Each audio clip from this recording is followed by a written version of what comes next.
Здравейте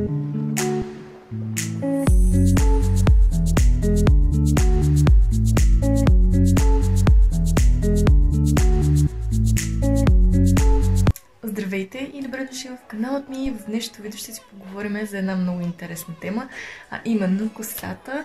Ще ви разкажа една история как съсипах косата си, какво правя, за да е здрава и блестяща, също така и дълга. Ще ви кажа моите тайни и да, нека да преминем към видеото. Нека да започнем с малко предистория и да ви разкажа какво се беше случило с моята коса. Преди 3-4 години косата ми беше ужасна, защото изправях косата си всеки божи ден, като не я предпазвах от...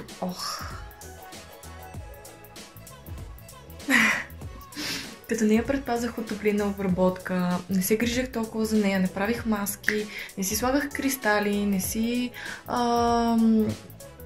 Просто не се грижих за косата си по принцип. Тогава, след като забелязах, че косата ми е много изтощена, реших да я пострижа и да махна изгорялата част, защото тя беше много, наистина много.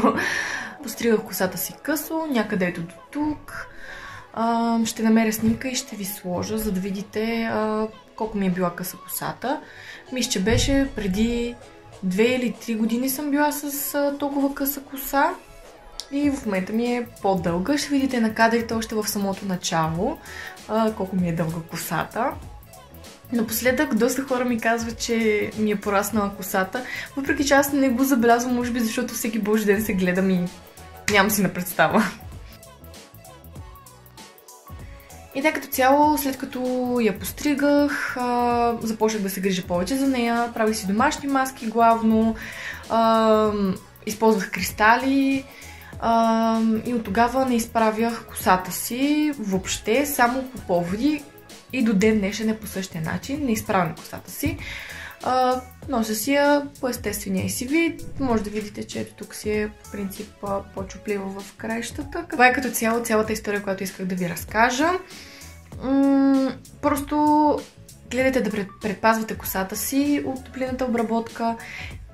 Не я изправяте всеки ден, може просто да ходите с вързна коса или просто да я сплитате по някакъв начин, с който да има да имате просто някаква прическа, която да не ви е срам да излезнете, нали, навън.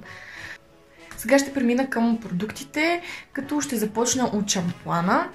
Шампуан, който в момента използваме е ето този. По принцип, да, аз нямам конкретен шампуан, който да използвам винаги, но каквото вземе майка ми, това използвам по принцип. Гледаме да е за изтощена коса, за омекотяване на косата. Този шампуан е за бързо омазняваща се коса с сухи краища, каквато по принцип е моята. Винаги по-бързо се омазнява в корените и винаги е по-суха в краищата. Затова по принцип съм го използвала някъде около 4-5 пъти. Не е лошо, но не е нищо особено. Ще премина към маската, която тя е моята любимка. Маската за коса, която използвам под банята е ето тази на Garnier с 98% натурални съставки. Много ми харесва и аромата и действието и много мека прави моята коса. Като тази, която аз използвам е за изтощена коса. Има и други видове с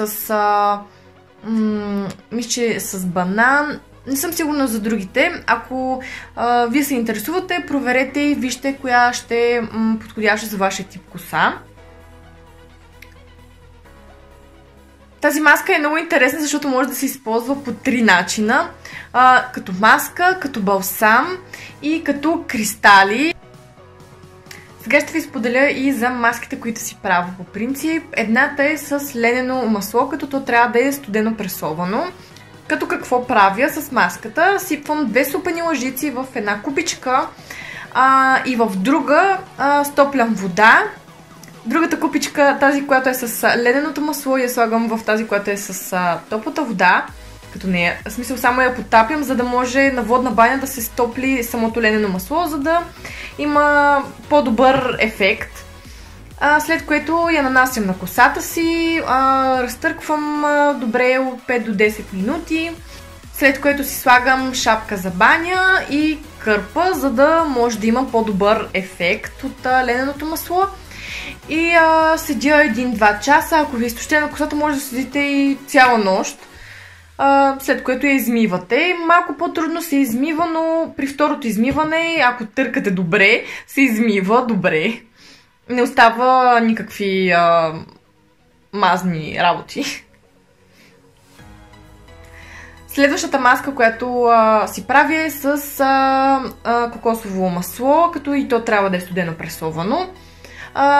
Правя си я последния начин, просто бърквам в бурканчето, изваждам си колкото ми е нужно количество за моята коса и си я мажа от корените до краищата, като напоследък си правя така. От лененото масло си нанасям в корените, а от кокосовото в краищата. И така си седа 1-2 часа отново и след което после ми е много мекичка косата. Преминаваме и към кристалите, като аз използвам тези на Oriflame. Използвам ги от година, като това не знам коя подред опаковка ми е.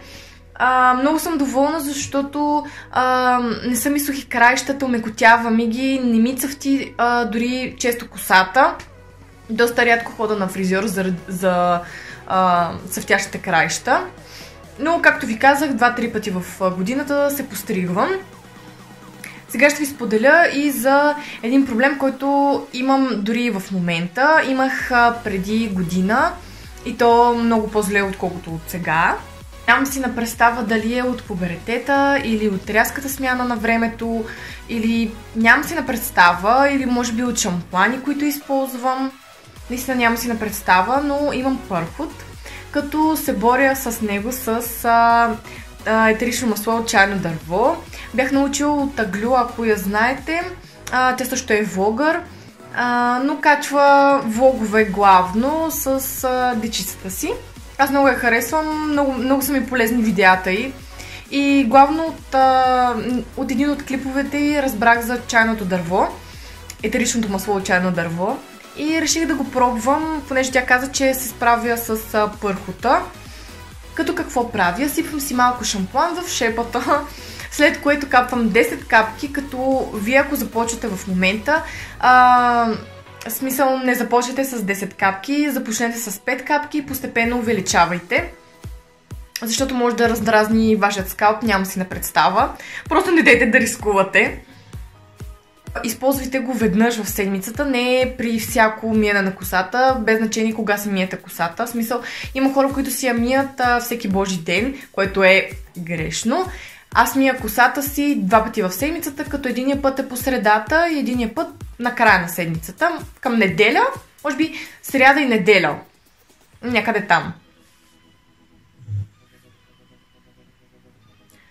Също важно, което искам да кажа, е когато излезнете от банята, умотайте косата си в кърпа. По принцип, за да не ви се накъсва косата, трябва да си умотайте в памучна кърпа или в памучна тениска. Аз често казвам не използвам памучна тениска, използвам си просто нормална хавлиена кърпа. Увивам я и седя колкото мога, по принцип, с колкото време разполагам. Седя с колкото време разполагам и когато си махна кърпата, косата ми е почти изсъхнала. Слагам си кристалите, след което седя малко време, за да могат самите кристали да попият по някакъв начин в косата. Може би около половин час седя и косата ми е почти изсъхнала. След което си взимам шампуан, ще да кажа. След което си взимам сешуара и сушавам участъците си, които са мокри. Преминавам и към четката за коса. Аз използвам ето тази на Pretty Time. Често казвам, не ми харесва много. Разплита добре косата, но пък много я наелектризира, защото е пластмасова четката и няма да ви кажа какво чудо е с нея. Просто буквално като се реше и косата ми хвърчи е така настрани. Тя е по-подобен на Tangle Teaser, мисля, че така се казва. Не знам дали при оригиналната четка е по същия начин, но знам, че и тя също е пластмасова. Би трябвало и тя да наелектризира косата. Нямам си на представа, не съм я пробвала. Ако сте я пробвали, напишете ми долу в коментарите. Това е от днешното видео. Надявам се то да ви е харесало и най-вече да ви е било полезно. Ако е така, не забравяйте да го харесате. Абонирайте се за каналът ми, също и за инстаграмът ми. Може да ме последвате. Ето тук ще напиша инстаграмът ми. Това е от днешното видео. Чао, чао и ще се видим в следващото.